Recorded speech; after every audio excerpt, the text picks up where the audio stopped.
السلام السلام علیکم پیر حضور. میرا سوال یہ ہے کہ جو گندے لوگ ہوتے ہیں اور وہ جب وہ دعا کرتے ہیں اللہ میں ان کی دعا سنتے ہیں یا نہیں؟ دعا کرتے ہیں.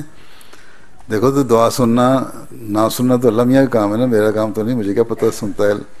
گندے لوگ کیسے ہوتے ہیں؟ بعض لوگ لڑتے ہیں، بعض اور برائیاں کرتے ہیں، بعض چور ہوتے ہیں. لیکن جو تو دعا پہ ڈپینڈ کرتا ہے نا کہ دعا کیسی کی جا رہی ہے.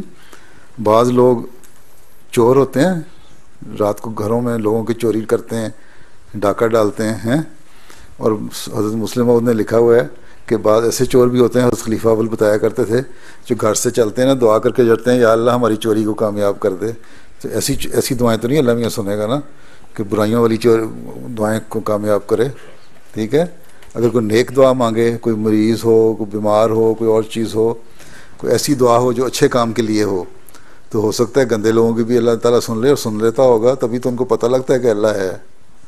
ٹھیک ہے. لیکن یہ چور اگر کہے کہ میری چوری اچھی ہو جائے تو وہ دعا نہیں سنے گا.